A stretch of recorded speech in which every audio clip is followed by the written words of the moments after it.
3, 2, 1. Jesus. I counted down, Kylie.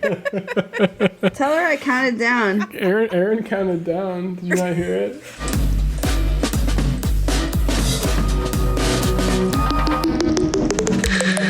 I dropped off all the things I love. Like I need a traffic jam to keep in touch. I can't focus on the words unless my hands are busy. I can't give up on the world or I'll leave this city. And it's way too broad what I'm trying to say, but I write it down and let it go. And it's hard to know all the words I need to explain my heart in a single note.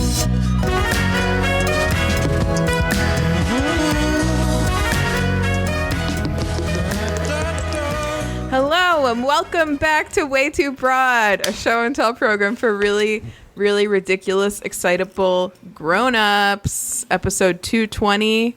We're back at it, everybody. It's been 5 fucking weeks. Woo! Really? That's a long time. Wow. Yeah, it's been a long time. I was listening back to our last episode, and I hadn't gotten my second haircut yet. Wow. Obviously, nobody had been abroad yet. It was Way a whole too different abroad. era. We still had the whole country still had the right to get an abortion if they needed it. So Wow. yeah, it's been a long 5 weeks. A lot has changed. Yeah. We've gone back in time. Seriously, it does feel in many ways like a whole different world. I don't know. Didn't necessarily mean to get right into heavy stuff. Maybe we can start with what are we drinking? You didn't even introduce your co-host, you little flip. Oh, Jesus. I'm Hannah, and my co-hosts are Erin and Ben. Hi, Erin. Hello, Hannah. Hello, Ben. Hello, everyone. We're back. We're back, baby. We're back at it. We're back. Back and better than ever. Thick and thriving. Erin is sleepy, but I think we're going to be fine because we just have so much to get caught up on. I got Y'all are giving me life. I'll come back. Yeah. From it. Good. And hold on. Episode 219. I just need to check something real quick. Okay, I did do it. Okay. Sorry, we got distracted when I was supposed to be making the outline, and so I didn't do it. But now I did. So there. Anyway. A redemption story. I would like to know, Erin, what you are drinking. I'm first. Well, I have an ice water, and then I have a drink that I'm going to let you guess what it is. It's Perrier. Well, it is in a Perrier bottle, but Oh. it's not just Perrier. It's a new drink that I would even say maybe a co-obsession. Did you make a mixed drink in the Perrier bottle? Mm-hmm. I did. It's Perrier mixed with still water. Yeah, it's a mixed drink. It's 2 blends of water. It's technically a mixed drink, I guess. It's Perrier and rum. It's a ranch water. Have y'all heard of ranch waters? No. No? So the recipe, I learned this my friend taught me this at the beach. You're supposed to make them with Topo Chico, which is a fancy, expensive brand of, it's like sparkling mineral water. And so like a Topo Chico bottle is like a glass bottle. It's 12 ounces, and you're supposed to drink the water down, maybe to like the bottom of the neck. You know, give it a good amount of headspace, and then you squeeze a lime into it using a funnel, a whole lime, and then you put 2 ounces of tequila into it, and it's very simple, just seltzer, tequila, and lime, and it's delicious. It's surprisingly refreshing. Yeah. And so we did that on the beach trip, but then the store ran out of Topo Chico, and so we got Perrier instead, which is just as good and really handy because it has a screw top cap. And because Perrier is French, we were calling it French water instead of ranch water. And so that's my new obsession. I've got a little French water here. And the tequila that Molly and I have just been absolutely loving, I never thought I would be like, oh, I have a brand I liked, is George Clooney makes the tequila. Himself? I don't know. He's an industrious man. I think he has help, though. The brand is called Casamigos, and they're Reposado tequila, which is tequila that's been aged a little bit in oak, and so it's got a very strong vanilla overtone, and it's delicious. So I've been using that. So I got a little French water here. Wow, that sounds wonderful. And I actually made this a few days ago and didn't drink all of it, so I just put the lid on, and I'm just picking it right back up. So another great advantage of the French water. Wow, incredible, innovative, outstanding. I want it. These are refreshing. And I like it because it's low sugar. It's just like refreshing. It's not too strong. I think I did the calculation on the ABV. I think it's probably at like a 6.7 all told. That's kind of a, take that with a grain of salt because I don't really know if the calculator I was using was good. Also, it'd probably be good with a little bit of like a grain of salt because tequila is traditionally. Oh, that would be good. Salt, yeah. Next time. Yeah, salt your rim or something. Or like salt the neck, because I don't know if you could salt the rim without removing all the water from the bottle, because the water comes in the bottle. Anyway, whatever. You don't dirty a cup. There are just so many things I like about this drink. Yeah, that is handy that it's awesome. just already the bottle. Yeah, and you have to start it off with like a really big few sips of water. So it's hydrating throughout. It's just great. I'm just like, where have you been all my life? Ranch water. Really bad name, I feel like. It's like a Texas ranch water or something. I don't know. When you said ranch water, my first thought was that it was like ranch dressing involved somehow. And I was like, well, this is gross. No. That would make it better. Oh my God. Ben, what are you drinking? Water, of course. Regular type? Regular type, still, not ranch, no ice. Not mixed with seltzer. I got a Marvel Puzzle Quest glass from Kylie's work. It's a game she worked on.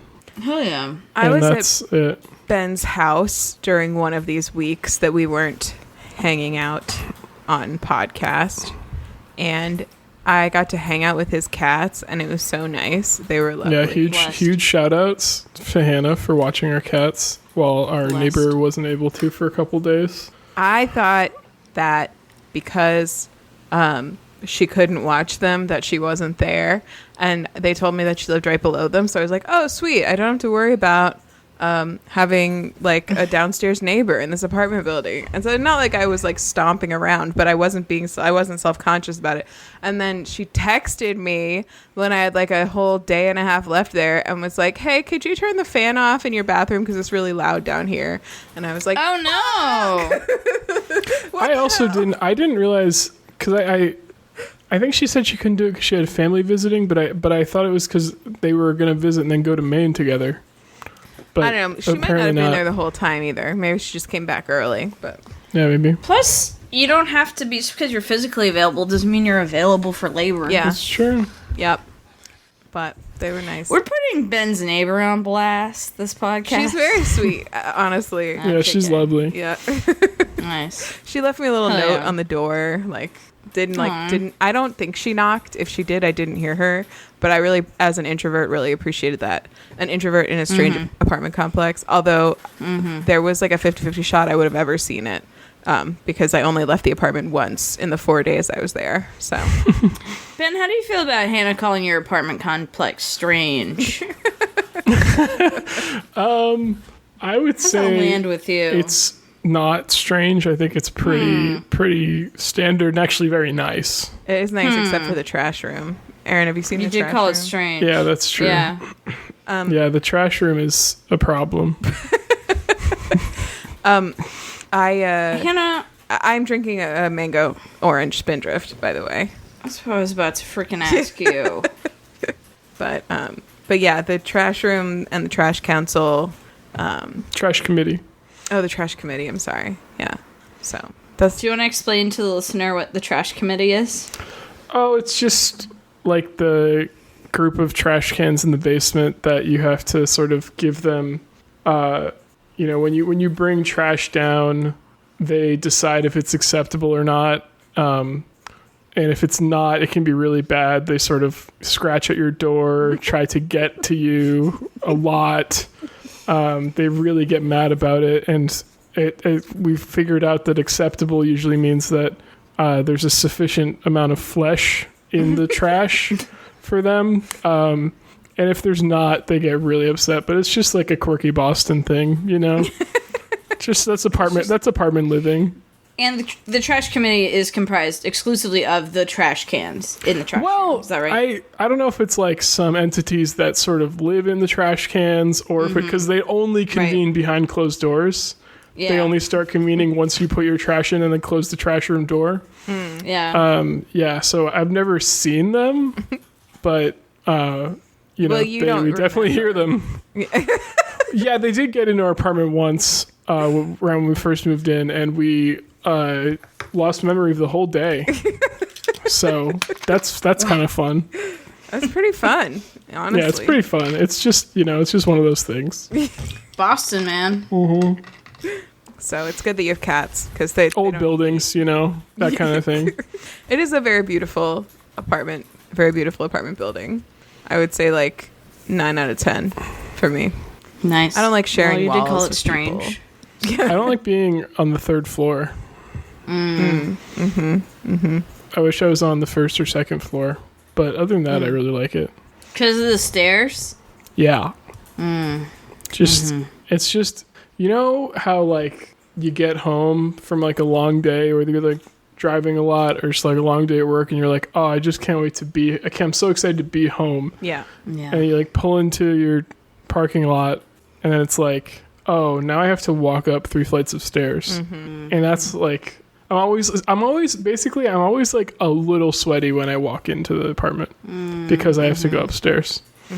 No matter the season, always a little, or how nice the day is, always a little bit sweaty when I get to the top of the stairs. Yeah. Shouldn't have to exercise to get home. Right. That's what I'm saying. Do. What's that? Yeah, I did. What was that? It's the More You Know jingle, and it just felt right to me.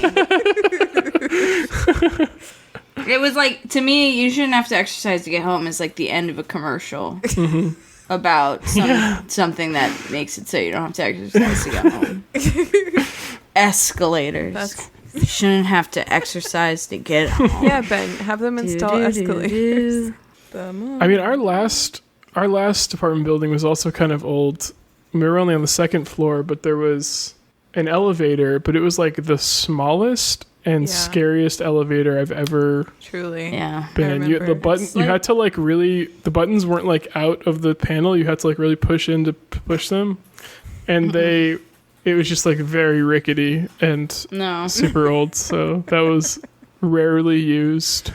Yeah, pretty scary. Yeah. I feel like I had like several other upfront things. We got an email that I didn't read yet. Ooh. Because I wanted to save it for when we were all back. Excellent. Let me do that. It's from Google Domains. Your WayTooBroad.com registration. Just kidding. Looks fancy. Okay, so Samantha, Podcoin Samantha sent an email about Ella Enchanted, which I did read in the... that was the other thing I wanted to mention. I finished Ella Enchanted. We're done with book club. I'm very proud of it. If you didn't listen to it, I think you should consider it. I cried a lot. Great job, Hannah. I'm listening to the last one, not right now, but I was until we started recording. Wait, can you guys actually shut up for a second? I'm finishing it right now. Hannah's crying for the 5th time. I don't want to catch it. I cried a lot. I did cry a lot, but I warned people like right up front. It was like the second thing I said in the episode. But yeah, I'm pretty happy with how that plan turned out, and I did get feedback from people being happy about it, Erin included. Nice. So thanks for that. Okay. Thank you. Good job. Good job. I recommend you open up the Gmail inbox, not the listeners, but the 2 co-hosts, because there's pictures in it. So this is from Samantha. She sent it from Sam. She sent it in June, like middle of June.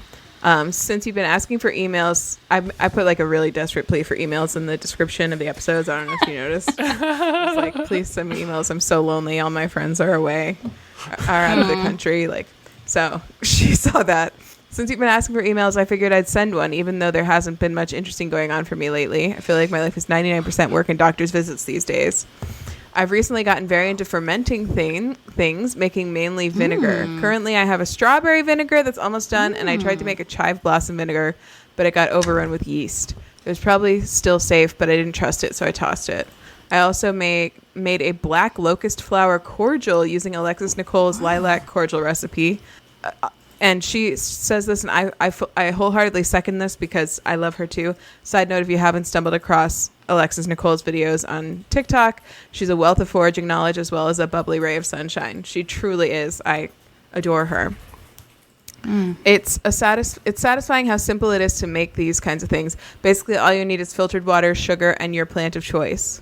Also, unrelated, I attached photos of my cat Kane and my dog Ollie, not sure, because I thought you might enjoy them. And what's the point of cute pet photos if I don't share them?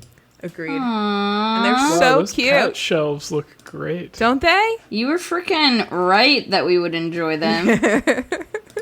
I like how you can see that Kane's toes are white. Yeah. He's super cute. Wow, he's really cute. And I love the Ollie's little got his blip. tongue out. Oh, Ollie's got a blip. Aww. And a stick. Proud Ollie's of him. really cute. Yeah, the cat shelves, I wrote back to her because I knew we wouldn't be reading this for a while, and also expressed my appreciation of the cat shelf situation because it's pretty awesome. There's like many different sizes. They all are like color coordinated. There's one that's like a box. One of them has like twine hanging off of it, like built into the shelf. It's really cool. So great job. Thank you for sending an email. And then I did ask about recipes for vinegar, and she sent me a recommendation for a book called Homebrewed Vinegar: How to Ferment 60 Delicious Varieties, as well as a picture of specifically universal scrap vinegar, which is like how she's doing like all the different types essentially, because I thought I would have strawberries from my garden, but I didn't. I don't know what happened exactly. I don't know if it was too dry. So you lied? Yeah, I lied. Wow. Oh my God, Wow, she cool. admitted. Oh my God, he admitted it. Oh my God, also... Well, neato. Huh? I said these vinegars look cool. Yeah. I didn't say that. I said neato. Oh, okay. Isn't it funny how sometimes when someone will ask you to like repeat what you said, you'll say something completely different? You'll say like what you said in your head to lead you to saying the thing that you said out loud. You're just like, what? Oh, I was just saying beautiful day. That also reminds me, this email exchange reminds me that we also didn't have the catio yet the last time that we recorded. And I know that I have sent pictures of the cats in the catio, but just for our listeners who are not family, who have not seen them, we did receive the catio. I assembled it all myself.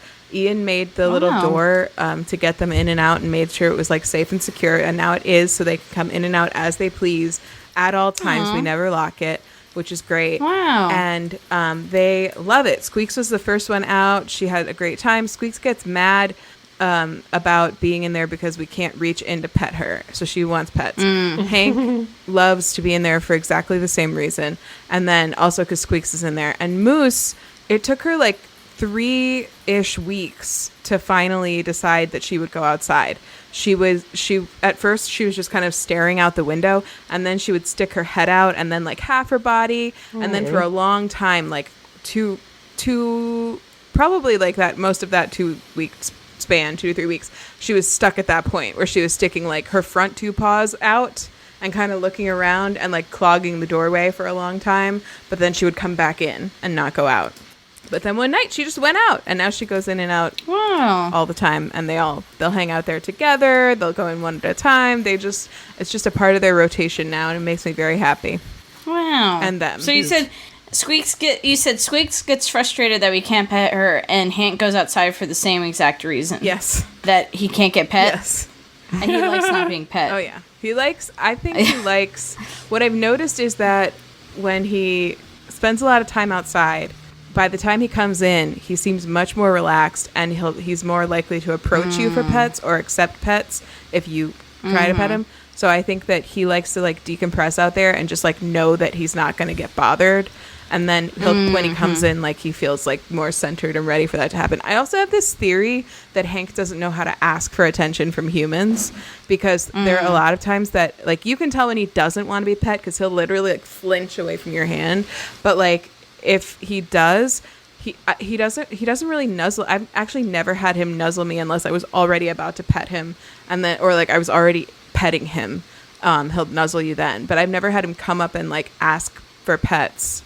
The closest thing is like if he sees Squeaks being pet, sometimes he'll come up and like purr near you, and then he'll get excited when you pet him and like purr a lot. But he doesn't like really know how to. I don't know if he doesn't know how to, or if he just never feels that strongly about it. But you know, do we know if cats can be neurodivergent? Like, because it really, I really wonder about that. Like, I feel like I've met like a possum with Down syndrome before, so it makes me wonder. What? I think Como is. Yeah, like I have theorized this before. The running joke in the autistic community that I've heard is that all cats are autistic, but but I don't know, maybe other types of neurodivergent, or maybe it's like neurodivergent by cat standards. yeah. Like we have the most consistent problem we've had with Como, both with Hazel and when we were trying to introduce Boo into the household, was just like Como really does not understand the even to us obvious social cues that other cats put out.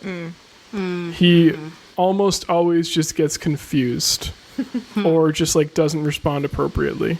And so I've kind of always thought that he's like some version of cat neurodivergent, where he just like doesn't or just like socially you know underdeveloped when it comes to interacting with other cats. Because boy, like the number of times where he has walked up to Hazel, she's hissed at him, and then like he doesn't move, and then she like swats him, and he's like, "What the fuck? Why did you do that?" And it's like, dude, she hissed at you. Like she made it very clear she didn't want you near her. Yeah. Wow. So that's special. Yeah. So that's my boy. Wow. I love him. Love him so much. Do either of you guys want to talk about your time on sabbatical before we pop into obsessions? Yeah. Ben, how was your trip? Freaking Scotland, My trip was really amazing. I love Scotland. It was really, there were a lot of really like things I just really loved about Edinburgh as a city. It reminded me a lot of like of Boston, in that it's small and extremely walkable. Like everything is like 20 minutes from everything else. Nice. The public transit is great. The biking infrastructure there is like incredible. Like everyone bikes everywhere. There are bike lanes all over the place. All the like the delivery drivers are entirely on bikes. There's like not driving for delivery drivers, which is really cool.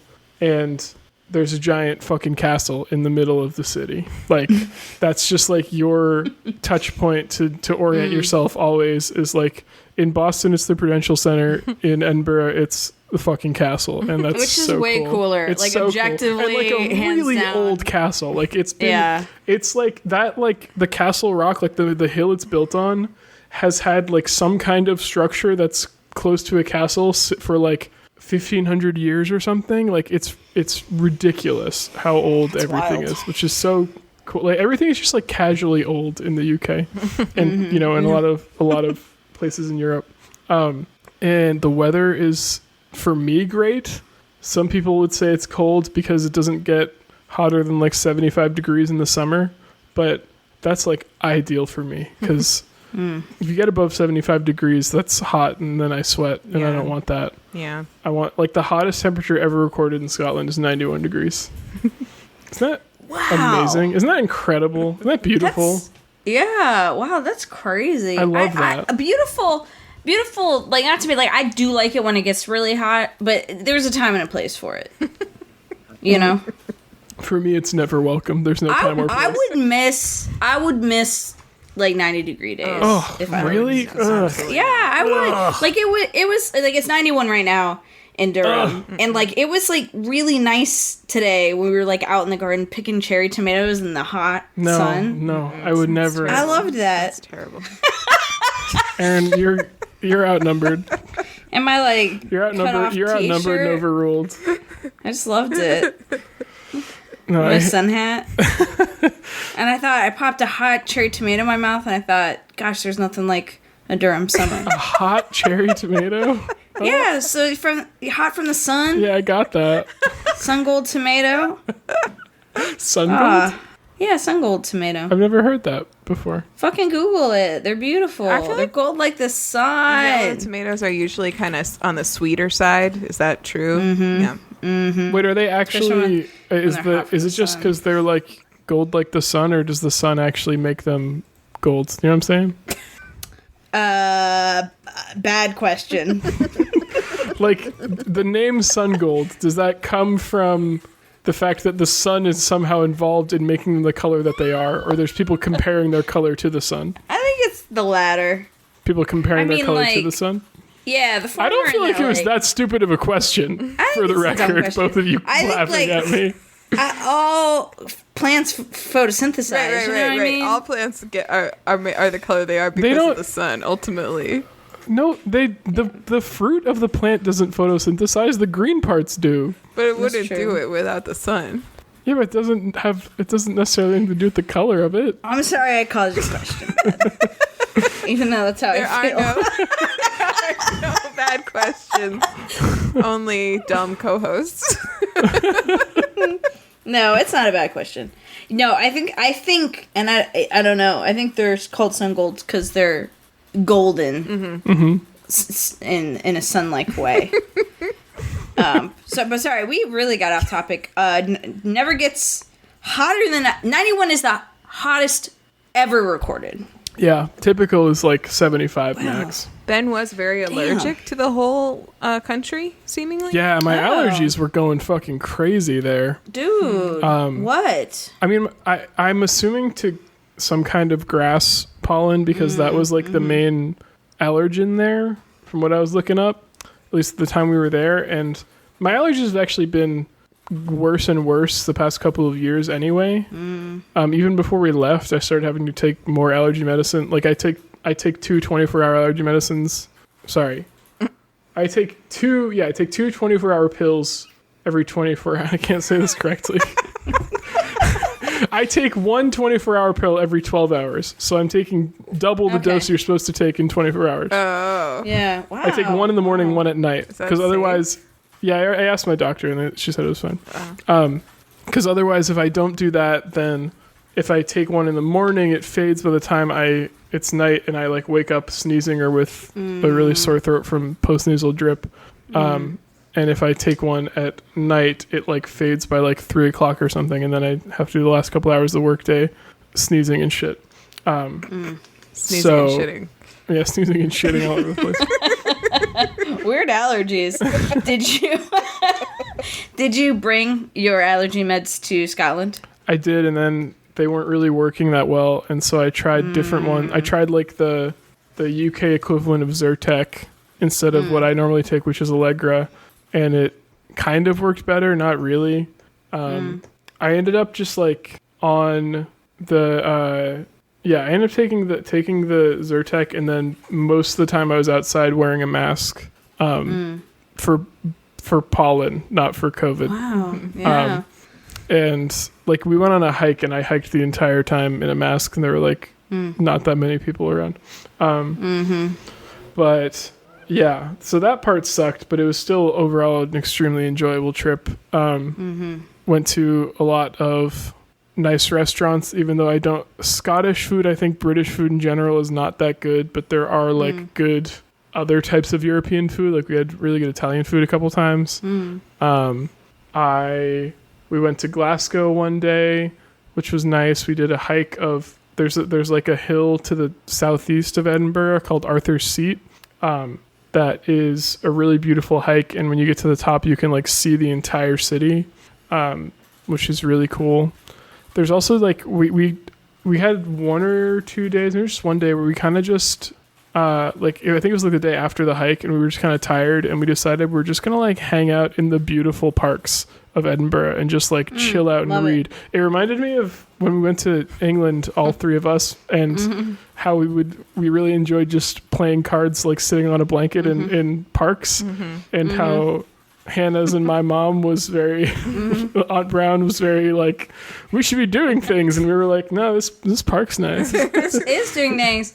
I stand by that. That is still to this day one of my top vacation. Oh my god, yeah! And even when we were in Edinburgh, like there's this really big public park right next to the castle called Princess Street Gardens, and we just like hung out in the gardens for like a couple hours, and with like it's like kind of slightly on a hill, so you can like lie down comfortably, and you're just like looking at a giant castle. You're like right next to it, like right at the foot of it. It's so cool. Beautiful. And then we just like hung out and got some nice lunch and went to like hang out in a bookstore cafe that also overlooked the castle for a while. It was great. Nice. It was really great. We did the Highlands for a day, and I would like to go back to Scotland and spend more time in the Highlands because it was one of the most beautiful places I've ever been in my life. That was... and it made me realize why, because I think Ireland has the rural parts of Ireland, I think, have a pretty similar sort of like climate and weather patterns to the Highlands of Scotland, where the weather changes like really quickly. Like it can be sunny, but like misting rain the time. And so like while we were driving like in the morning in the Highlands out to like way up north, we drove by like a ton of rainbows, because when you have the like weather shifting so quickly, and especially the whole like sunny at the same time as it's raining, it's like super easy to get rainbows. And I was like, this is probably why there's the whole like rainbow association with Ireland and like leprechauns and shit, is because of the weather, like making it more prone to that. But yeah, we saw like more rainbows than I've seen in one day ever, and they were like the clearest and most beautiful rainbows. Wow. And the mountains were all amazing. It was great. You said something about there's the Rainbow Association of Ireland. Is that something that we can join, or is that like closed? You have to be a leprechaun. I am short. Does that count? Not short enough. Not leprechaun short. Yeah. And you don't even have a pot of gold. So where this is a non-starter. That you know about. Oh, okay. Did you hide it at the end of a rainbow? None of your You may be more qualified than I thought. I have driven through a rainbow, so don't at me. You've driven through a rainbow? One time there was a rainbow legitimately like erupting from the middle of the highway after a downpour. That's so and cool. Chloe and I were in the car and we were heading towards it, and I was like, dude, we're about to drive through a rainbow. Wow. And she was like, oh my god. And we like drove through it. And That's so cool. Then that's my gay origin story. The very last episode we all did together, you were like, was I a lesbian yet? That was before the rainbow. That was before I drove through the rainbow. Yeah. Was this pre or post rainbow incident? Absolutely. Have you ever been to Quebec City, Ben? No, I think just Montreal. I think Quebec City also has a big fucking castle that you can see from everywhere. I remember Dad talking about I love that shit. It's so Yeah, cool. that's really cool. I don't think I would ever tire of such a site. Yeah. I also really liked one of the things I loved about Edinburgh is that it is the like main sort of downtown area is split into Old Town and New Town. Old Town is like medieval and New Town is like from the 1700s. But they are collectively a UNESCO World Heritage Site. And that combined with like just like local laws makes it very difficult to get planning permission to develop new buildings in Edinburgh. So like a lot of the buildings, like most of the buildings you see in Old Town and New Town have like been there a long time and are like the original or like slightly modified versions of like these very old beautiful buildings, rather than like just a bunch of like new modern shit popping up all the time, which is what Glasgow is like. Glasgow is much more just like a regular city where you have like, just like kind of boring brick buildings everywhere, whereas Edinburgh was just like beautiful old architecture everywhere. Love it. Nice. All over the place. It was great. Beautiful. Erin, how were your travels? How was Ireland Good, and France? Yeah, we can roll right in. I'll just cover it as my obsession. I don't really have anything else strongly, if that works. Cool. Yeah. There are no more upfronts. Let's pop in to We're Erin. popping in. Yeah, so I guess my obsession would be my month travel, which has not been a whole month. It's really just been like 3 weeks broken up. But yeah, had a great time abroad. I didn't mean to say that. I had a great time abroad. Yeah, so I flew in, no problem, to Dublin. I got to see your parents, which was really lovely. We had a nice little time.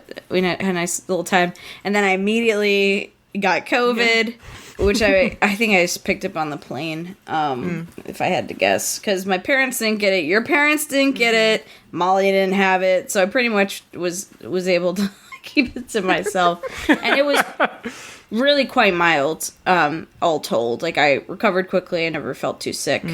I got to try out a lot of the local medicines. And so the only downside was we were supposed to spend 10 days in Paris, but we had to push.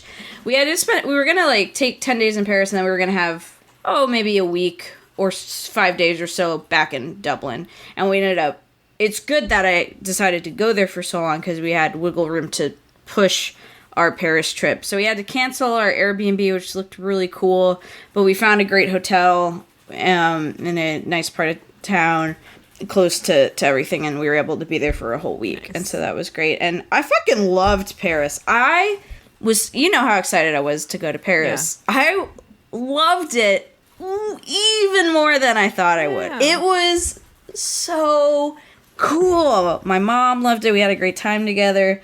It's just so charming. Did the bonjour My friend was like, oh yeah, it was great. And it was great to, like, really fun to, like, my mom had been practicing a lot of French.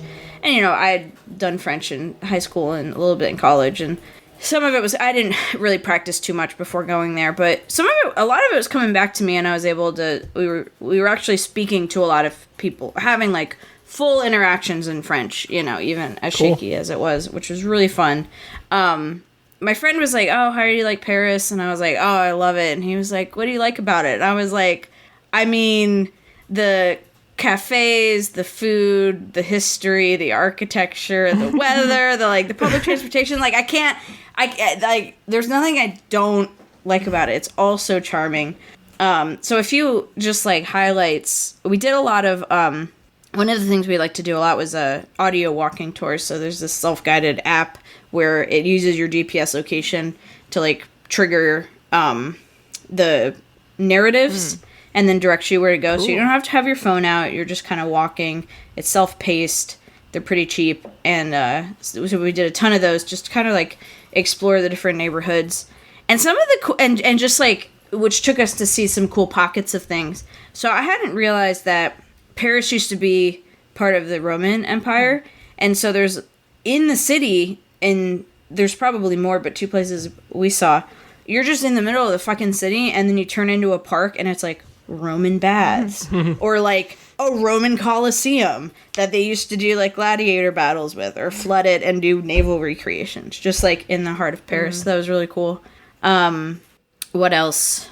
Just, like, another, like, quintessential thing was we passed this boulangerie patisserie, and we got a almond croissant, which are my new jam, and we shared it. My mom and I shared it as we were walking, and as soon as we finished it, we happened to be in front of another boulangerie patisserie. We went in and we bought another almond croissant.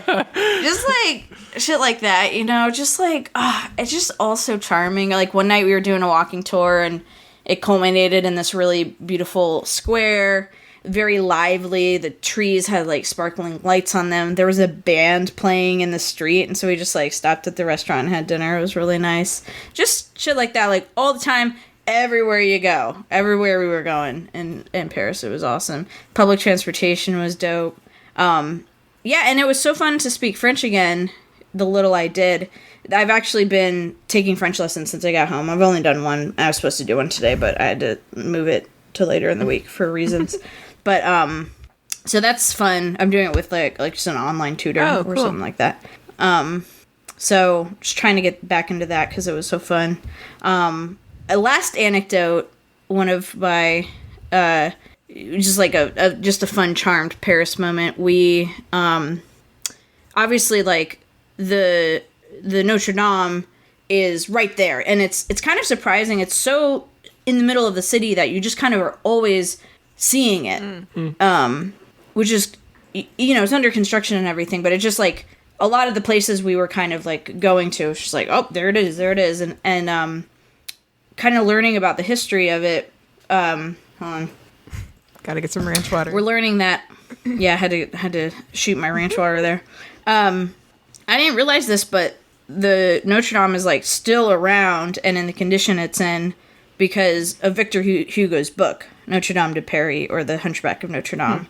Like that book actually was instrumental in kind of reviving the enthusiasm of Parisians for the Notre Dame. Yeah, it was kind of when he wrote it, it was like I think specifically like one of his main drives of writing this book, where the Notre Dame is basically a character of the book, was to kind of inspire Parisians to care about the building, because it was kind of a climate where they were tearing buildings down or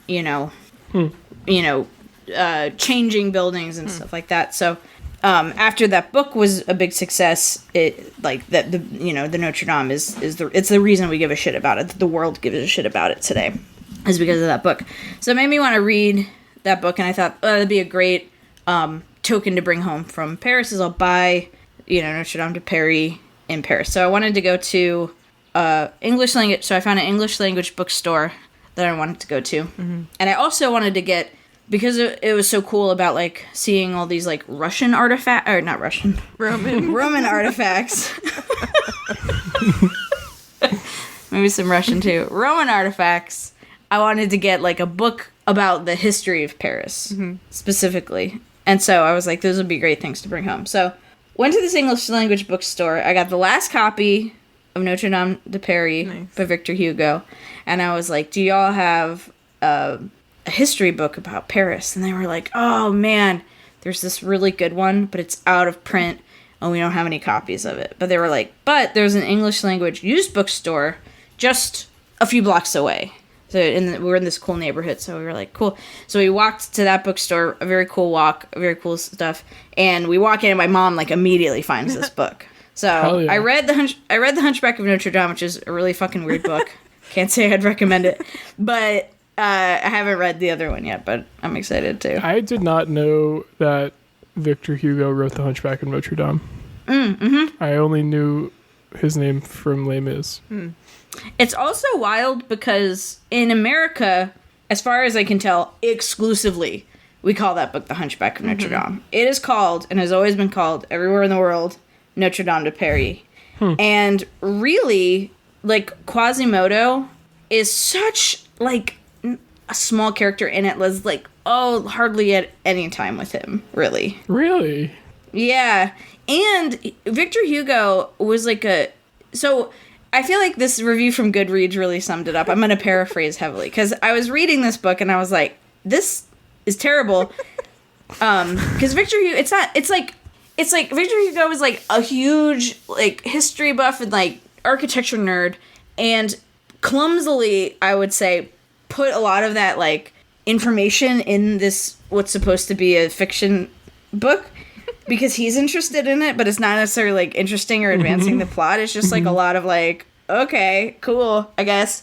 But so there'd be like a lot of that, and then like the final 4 paragraphs of that intensely dense chapter would be like beautiful, like really beautiful. And so I went on Goodreads to be like, does this get any better? And it's very well rated. And one review was like, it took 130 pages to get interesting. And then by 130 pages is interesting. By 200 pages, it's, a little more intriguing. By 300 pages, I was really invested in, then I couldn't put it down after that. And I feel like that was pretty accurate. So you really have to like do a lot of work to get into it. Which I struggle with. How long is it? How many pages? In the 400s. 450, I would say. I don't know. Yeah. Long book. It's not going to capture. It's not going to capture me, but. Yeah, and I was really needing to ride off my like, just came back from being charmed by Paris. That was barely enough to get me through. Yeah. So. What would you overall give it out of 5 stars? Hunchback of Notre Dame. Oh, it's 544 pages. Jesus Christ. I don't know, 3? It's kind of a fucked up book. And so then the next book I read was it was like a book that came out a couple years ago, and I was just like, oh, it's so nice to be reading like a modern book, because also there's so many like Latin phrases, and there'd be a footnote, but you had to like go to the back of the book to like translate it, so you're constantly flipping. So it was just really nice. I was like, thank God, a modern book. I understand everything in here. Not written by a fucking nerd. Not written by a nerd, and also written like, you know, the footnotes would have to explain a joke that would probably make sense in the time of Victor Hugo, but I'm just like, I don't know. I don't know why this is funny, Vic. Vic. Yeah. Vic. What are you on about, Vic? I love the sound of those app-based tours. I've never actually heard of that, but that's so cool. Yeah, and then when we got back to Dublin, I had a full day in Dublin. We got back on a Wednesday. My flight left on a Friday, so I had Thursday. And so I did one in Dublin. Nice. My mom needed to stay home and work, so I just like took public transportation out to the starting point and did one around Dublin, which was really cool. That's awesome. So, yeah. Did you get to... So, you didn't get to actually explore Dublin that much other than that, right? Because you were like in Cork and then Paris and then back to Dublin? Yeah, a little bit when, like, out with your parents and stuff, or, like, the day I got there, like, the night I got there. So I got to see some of, like, my parents' favorite restaurants and stuff like that, but not really as much as originally planned. Originally, we were going to go do some, like, kind of, like, day trips out in the surrounding area, because there's a lot of really cool stuff, but that just didn't happen, which was fine. Honestly, I feel lucky that I got to do all I got to do. And have a full-blown COVID episode in the middle of it. So, yeah. Yeah. So, awesome. Yeah. And great time with my parents, of course. Good time with your parents. So, it was awesome. Great with your parents. Just good with ours. Well, not as long. If I had longer with them, it would also be great. I mean, you can't know that for sure. But they get kind of tiresome. We had a good time. We had some laughs. Yeah, they're all right. We had some laughs. They're all right, I guess. Yeah. Yeah. Cool. Amazing. Yeah. Good stuff. Good stuff. Great job going to Paris, Erin. Thank you. Shout out to both our parents turning officially old this year. They're now 65. Oh, how old? 65. Wow. So they get all the senior discounts. Hell yeah. Congrats, y'all. And I meant to do this at the beginning, and I know she doesn't listen anymore, and if she used to periodically, I'm sure she'll be too busy to now, but big shout out also to our cousin Rachel, who just had a baby. Oh yeah, big shout out. Sophie, shout outs to Rachel and Sophie. She's a cute little baby. Yes, very cute. Very good job. Good job. Great birth. Great birth. All around great job with the birth thing. So with the birth thing. Amazing. Love to hear that you both had such great times on your trips. That's wonderful. Yeah. Shout out to Europe. Shout out to Europe. Am I fucking right? Now I would like to know what Baby Ben's obsession is. Oh, I meant to say I also got to play with his little fidget things that he brought as his obsession last time. They were pretty fun. They were less securely attached to each other than I expected them to be. They kind of jiggle a bit. Oh yeah, they jiggle like my money. Yeah. Or my money doesn't jiggle actually. Yeah, it folds. Oh, yeah. So. Yeah, it folds. Sorry? What did she say? She said it folds.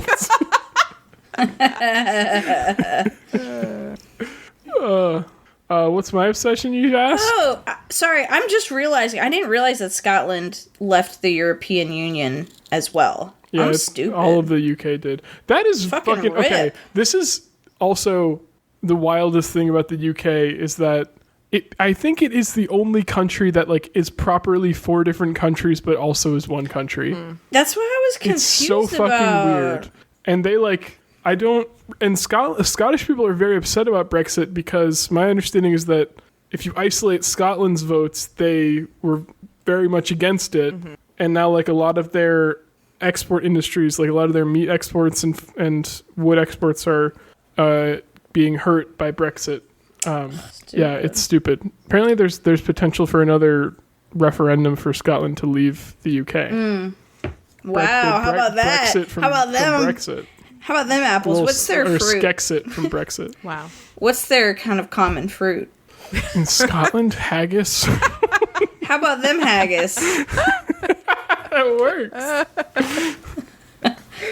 Is that your obsession? Haggis is gross. Sorry, Scotland.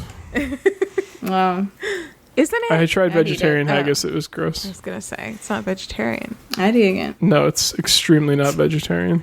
Ben, what is your obsession, my brother? My obsession is a book series that I was reading while in Edinburgh and on the way there on the plane and on the way back. And it's another obsession stolen straight from Kylie. And it's a graphic novel or comic series. I don't know what. This is interesting because it's like Saga and The Wicked and the Divine in that it came out as like a comic, but the form in which I read it in is like the volumes that I would call a graphic novel. I don't know what the line is. Ooh, yeah. But I would say if you're reading it in a paper, it's a comic, and then if it's all bundled together in a narrative, in a cohesive narrative, it's a graphic novel. But it's the same. It's the same thing. Like all it is just a collection of the comic chapters in one book. Is that what makes it the graphic novel? yeah. Okay. All right. Well, I'm the arbiter, and I think yeah, apparently. It's a graphic novel series called Monstress. Is this one she posted on Marco Polo about? Maybe. I don't remember if she did that. She might have. She was very excited about it when she was reading it. It's written by two women, Marjorie Liu and... written by Marjorie Liu, illustrated by Sana Takeda? Takeda? It's Monstress, I don't like Monstress, right? Correct. Monstress. Monstress. So I wouldn't say monstrous, because that's a different word. I didn't say that word because that's not a word, I don't To think. me, those words are pronounced the same. Monstrous. No. Guys, I don't think I think there is only monstrous. I don't think there is monstrous. No, there is. I think there's a monstrous. If someone is behaving in a really terrible way, you can say they're being monstrous. Oh, monstrous. Yeah. No, that's also not. Oh, there's no U in that. TROUS. Or E rather. There's no E in that. There's no E. I meant to say. Yeah. Yeah, I was hearing you say monstrous, but you were saying monstrous. See, that sounded almost the That same. Anyway. didn't sound different to me. Monstrous. No, You're but not hearing a difference there is no there? monstrous. That's what I'm saying. They both are just STR. Yeah, so they sound even more similar than how Erin's pronouncing them, which is why I see. confused. Let me look this up. Monstrous. I see. So I'm mispronouncing monstrous. Monstrous. Yes. Yeah. Monstrous definition. I see the problem. It's me. I'm the monstrous. Oh. I choose to give monstrous more syllables in order to better differentiate them. They, them pronouns that word uses from monstrous. Fair enough. Well, this series is Monstress. Mm-hmm. I'll stress the That's stress. better. Stress, yeah. Monstress. Stress the stress. Oh, that's uncomfortable to say. It takes place in this big fantasy world where there are three sort of like main species of humanoids. There's humans, and there's these things called ancients, which are like sort of like humanoid animals, and as their name implies, they are extremely ancient. They are immortal. And then there is arcanics, which are humanoid, but often have like animal features. Like sometimes they'll have like a tail or like other kind of like fox features, or other animal features, but they are kind of closer to humans. And arcanics and ancients have access to magic, or like other arcanics. Arcanics are kind of born with some kind of gift usually that is some sort of like magical ability. And the main plot follows the story of Micah Halfwolf is her name, and she is an arcanic who looks like a human entirely. She doesn't have any like animal features at all. But she has like a monster of a kind. And I'm trying not to give too many spoilies. So I don't want to say words that would like, I can't remember when things were revealed in the book, so I don't want to like say things that I know that I take for not for granted now. Take for given. It's pretty good. So she has a monster inside her, basically, that feeds on human beings and can only feed on human beings. And if the monster dies, she also dies. So she has to kill humans and Arcanics, not just humans, like humanoid creatures with souls, and has to like suck the life out of them to live.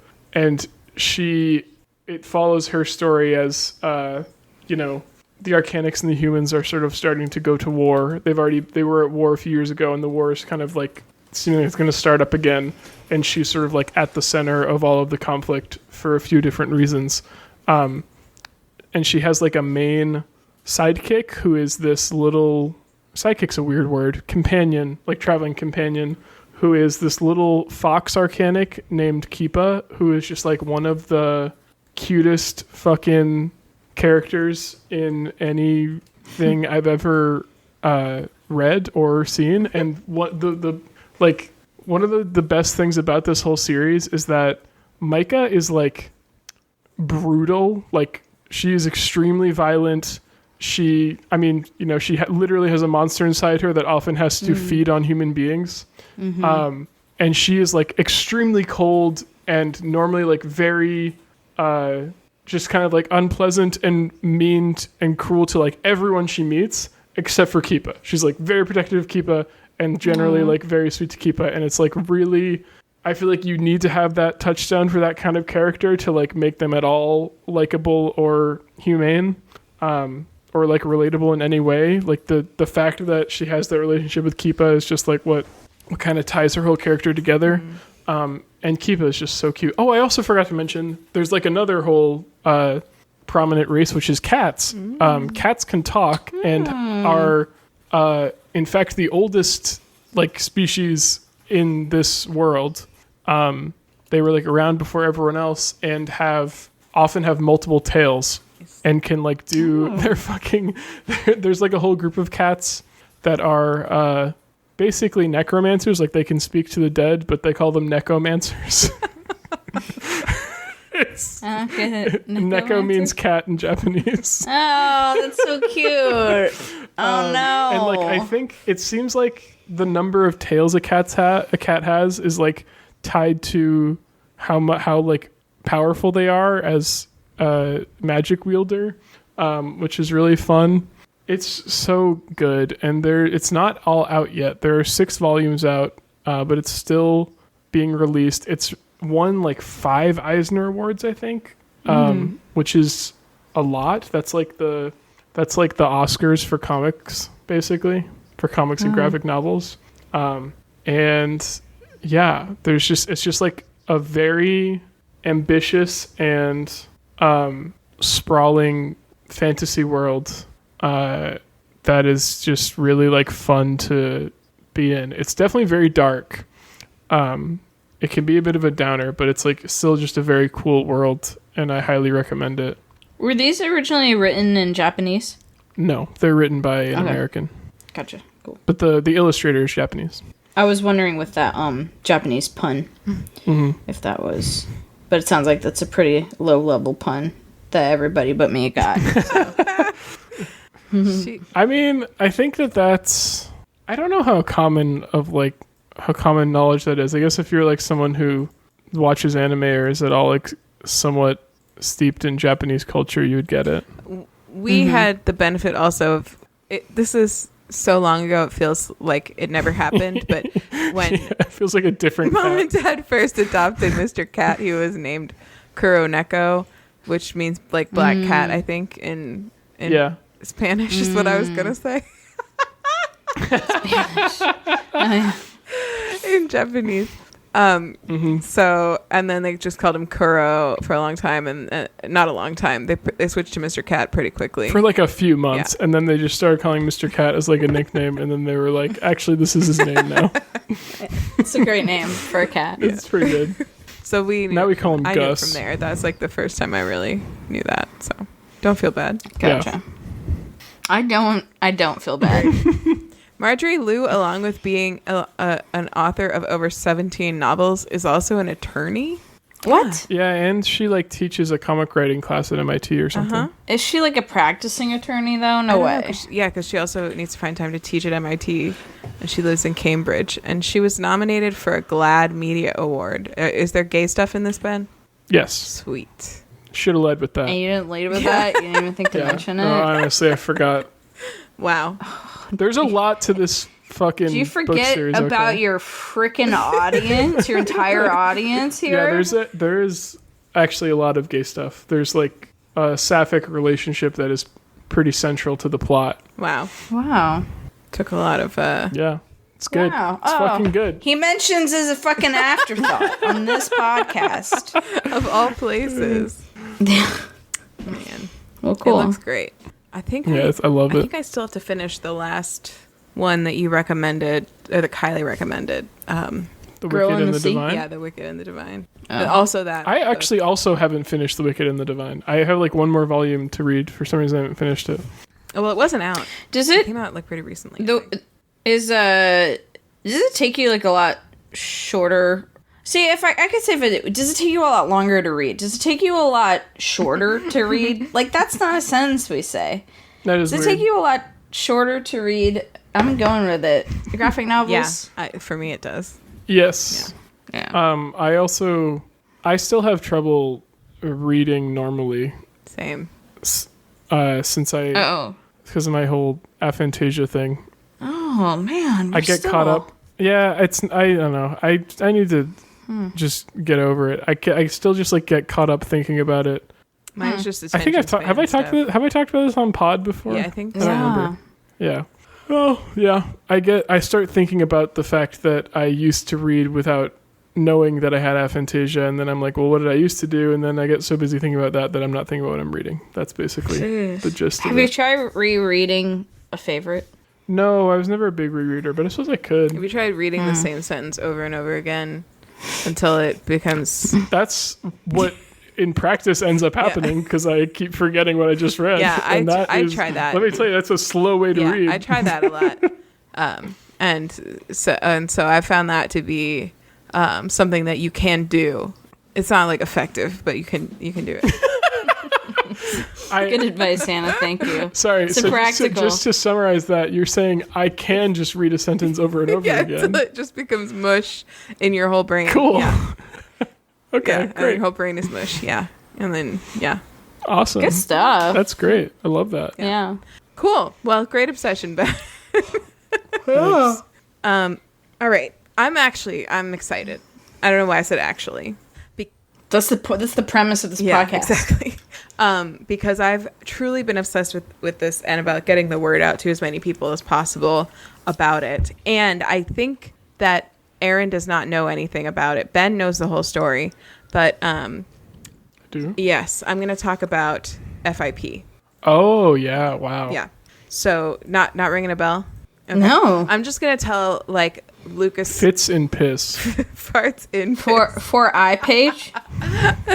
I'm just give me a couple more guesses before I start. Farts and poop. Okay, so too similar. Aaron? Fish in potatoes. Okay. Like fish and chips. Okay, can we get one that doesn't have an in for the I? Fuck it. Potatoes. Okay, very similar. My guess was for iPage, like the For You Yeah, I do page. like that. For Oh, iPage. okay. like That's that. good.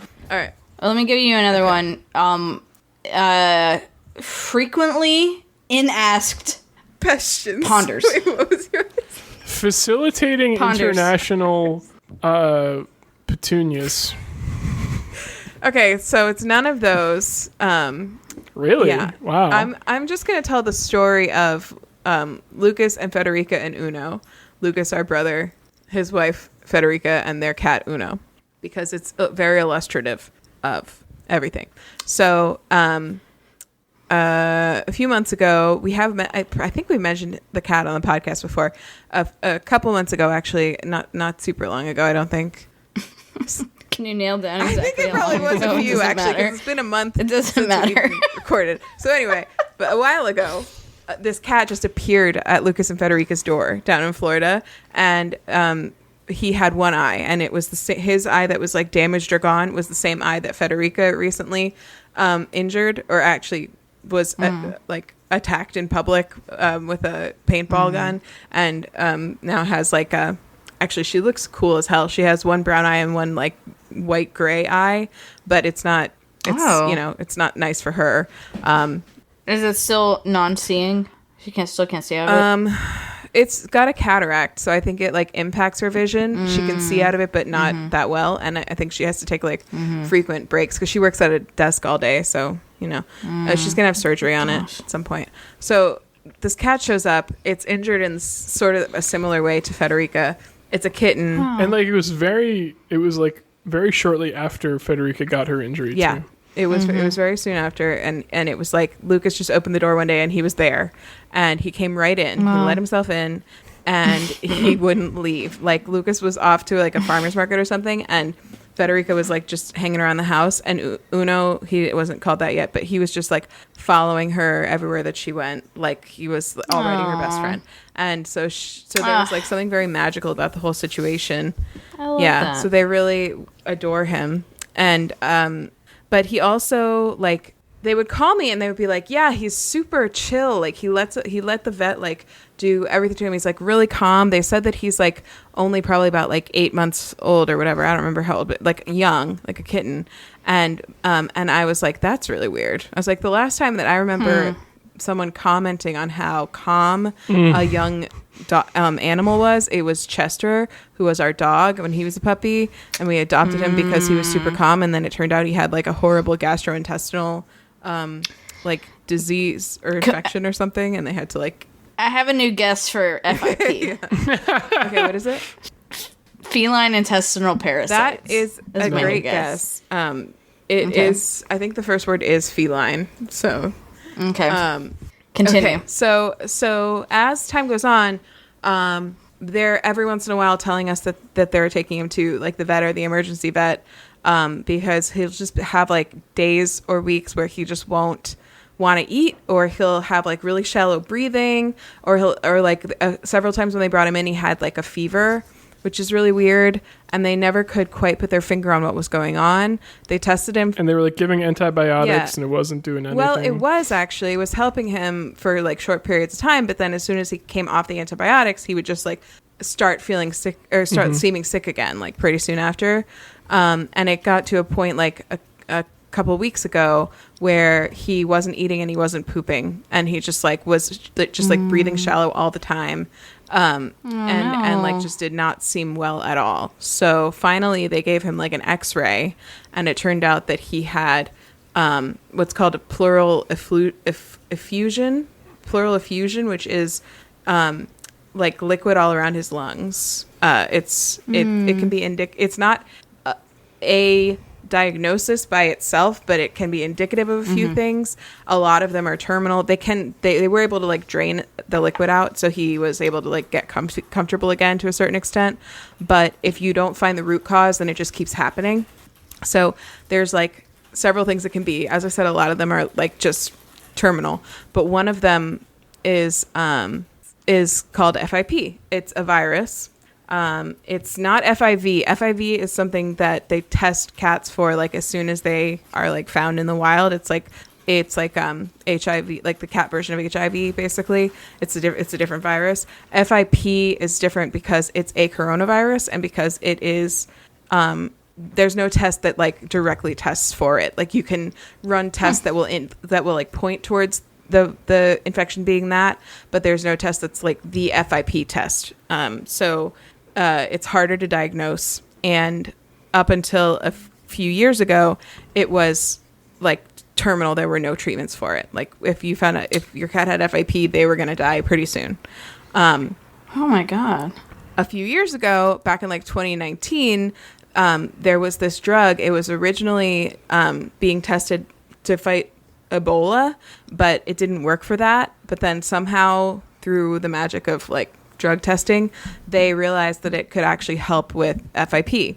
And so this like drug company, Gilead, started running trials on cats with this drug. It was called at the time GS and then a bunch of numbers. Didn't have like a fun name.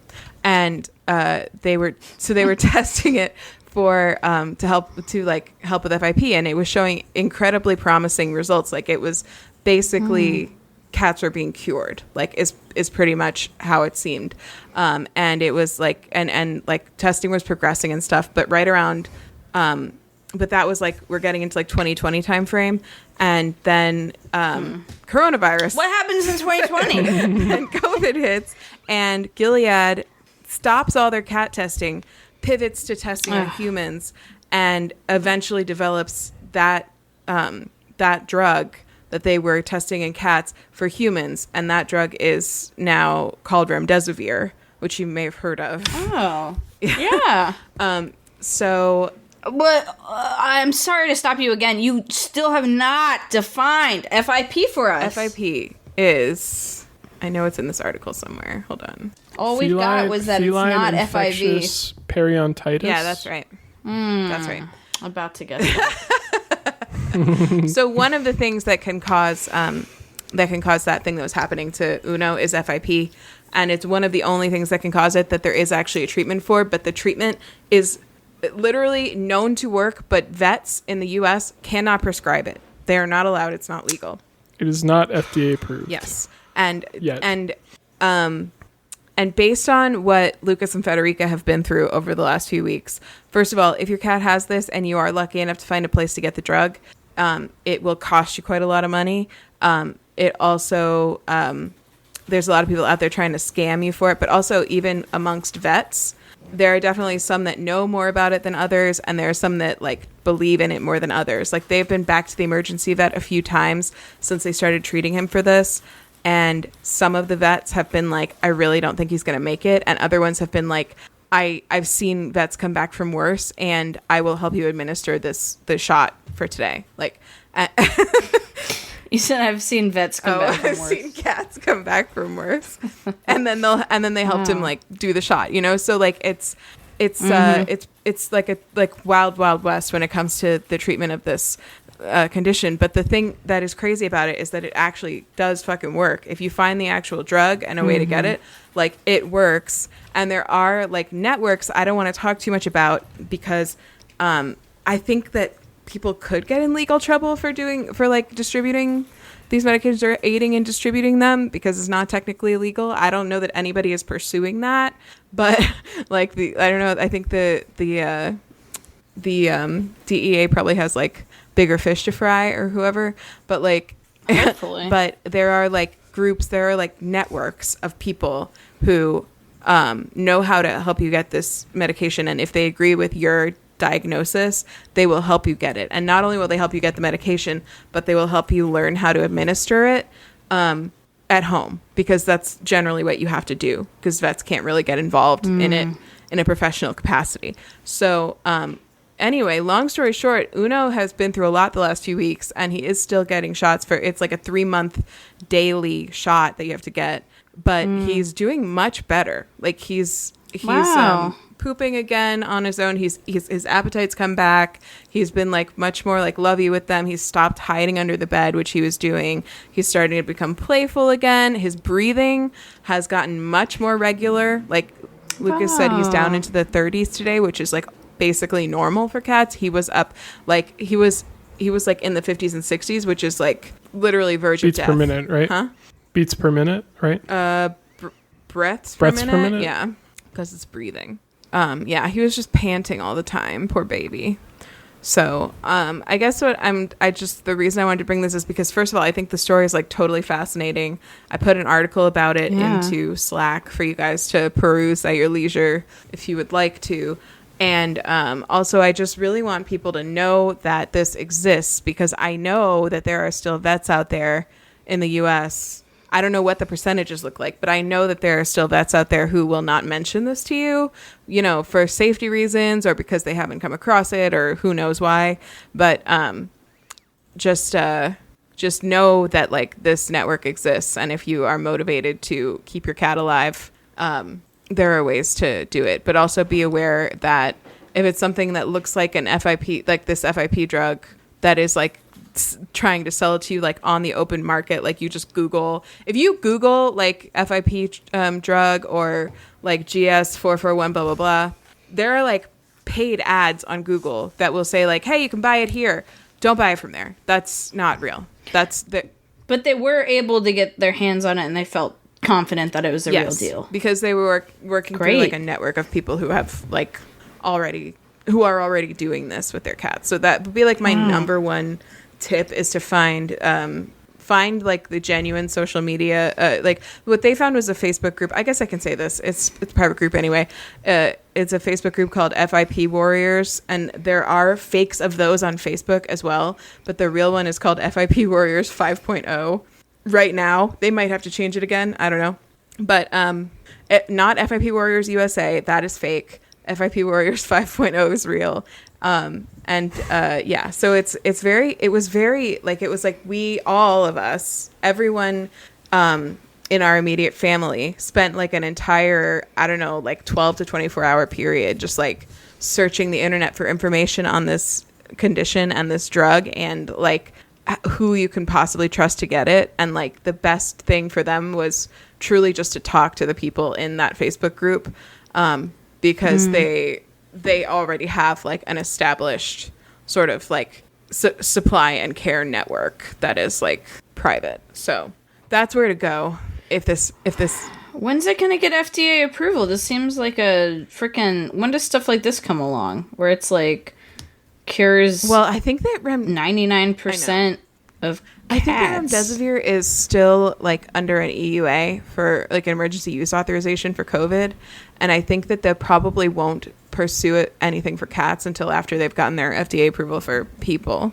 So it probably will still be a while. Yeah. Wow. So it's crazy. It's just crazy. The whole thing was just a whirlwind. And then let me tell you a couple other things about my experience with this personally.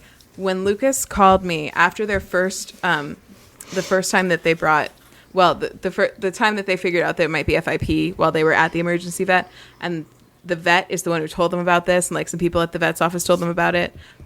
So that got us like started, right? When Lucas was telling me this story for the first time, I was really, really high. I had taken an edible thinking that I would talk to him like right then. And then then I would get high later after we were done with the conversation. All I knew was that the cat was sick and he was feeling a little better now. And he was asking for people to call because they weren't like sure what was going to happen. And they just wanted some like moral support. Right. So I was like, okay, this won't be the easiest conversation, but I'm not going to be high yet. And also like, I want to talk to my brother about it, right? So I call him up an hour later than I expected to be on the phone with him. I haven't eaten like the entire afternoon, so like this edible is the only thing in my stomach. I can tell I'm high as I'm calling him, but I'm like, he already expected me to call him, right? So I'm calling him and talking to him, and he starts telling me about all this and like the remdesivir thing and like the like trying to find like sources for it and all this stuff, and I didn't even know if I could trust what I was hearing. Like, I was like, so... I don't know what's going on right now. I was so confused. But, we were able to help with the research part, which was good. Did you tell him that you were... I didn't tell him. That you were and high. Then, what was the other thing? Oh, and then this past Saturday, we've been getting like daily updates from Lucas or Federica about like how he's doing, because he hasn't been like on a straight trajectory upwards. Like he's had to go back to the emergency vet a couple other times, as I said. Now he seems to be like steadily improving, but there was like a time when he wasn't, and we weren't sure how it was going to go. Touch and go, they call it, I think. And Saturday Ben asked about him in Marco Polo, and then Dad asked about him in Slack, I think maybe, and there was nothing. Nobody said a word. They didn't say anything to us for the entire day on Saturday, and I went to bed that night. Oh no! Completely convinced that Uno had passed away. But then the next morning they were like, "Oh yeah, it does seem like he's doing better." We were like, "What the fuck? What the fuck?" Wow! And now he seems like he's really on the mend. Like, yeah. It seems like That's it's really started to work. They had to do the shots every like 12 hours for a minute, but they're doing it every 24 hours now, which is like the normal pace. Yeah. There is like, so some cats will get better and then kind of they'll have either after the med stop or maybe like a few months or a year or so down the line, they'll have like a resurgence of it. And when it comes back, it's usually like not treatable at that point. So it will extend their life, but not, like normal. But then other cats, and also it hasn't been around for long enough to really know if there's like an expiration date on it. Like the oldest cats that were ever kind of cured by this are like 5 years old now. So it's not, a given that he'll like live to be 20 or whatever, and not have it come back. But like a lot of them sure do seem cured, and it definitely is a possibility. So, and it's certainly going to make his life longer and better than it would have been without it. So, yeah. I think it already has. I think that if they didn't get it to him when they did, that he might not be here today. I think so. I think he was right on the edge. So, yeah. So just something to know about, because I had not really heard of any of this. Wow, me neither. So interesting, and such good news that Una's doing great, and they were able to get the medication. Yeah. Wow, crazy. Wow. So, so that's it. So should we do homework? Yes. Erin, what's your homework? Go to Europe. Fuck yeah. Well, I mean, go to Paris. I mean, gosh, it's charming. It's just so great. I loved it. Yeah, go to Paris is my homework. Plain and simple. Easy. Plain and simple. Peasy. Easy peasy, lemon squeezy. Just go. You flip? You flip? Ben, what's your homework? My homework is to go to Scotland and also read Monstress. Okay. Cool. That's it. My homework is Hannah. I will put an article in the description of the episode that kind of talks about this whole like FIP drug situation, and I will put I will do that. I put it in the outline. Yeah. Cool. Thank you. So check out that article if you're interested in this topic, and feel free to reach out with questions. I'm willing to answer what I know. So in a private manner. Great. Fucking sick, dude. My Twitter and Instagram are Hanthropology. My TikTok is Hannah and her cats. There is a nice little sweet peaceful video of all three of the cats hanging out in the catio on my TikTok, so you can go see that. Ain't that just the way? All right, so if you want to call us, leave us a voicemail or text us, you can do that at our phone number 774-326-0420. Blaze it. You can follow us on Twitter at TwoBroadPod. You can follow us on Instagram at WayTooBroad. You can email us at WayTooBroad@gmail.com. Excuse me. If you missed any of that, if you're looking for the link that Erin's going to put in with the article for the Remdesivir FIP Cats article, you can find all that at WayTooBroad.com or WayTooBod.com or NameYourselfJame.com for anything you want. EarnBen.com for anything you need. Erin, if you're confused, all of these are websites, which is places on the internet. What about NameYourselfJameEgan.com? Or NameYourselfJameEgan.com. Is that what used to be here? I think I started writing it last time because it just said, in the outline, it just said WayTooBroad.com or WayTooBod.com or NameYourselfJame.com. Oh, for anything you want. Man. Also, homework, watch fucking Severance if you haven't. Yeah. MaxFun.org for a cute dog on a boat. Check out Friends of the Chaos on Bandcamp. Friends of the Chaos.bandcamp.com. They wrote our theme music. And that's it. So have a great we love you. week. We're so happy that we're all back here, listeners included, and we love you. And the podcast candle is now extinguished. Goodbye. Ben waves silently.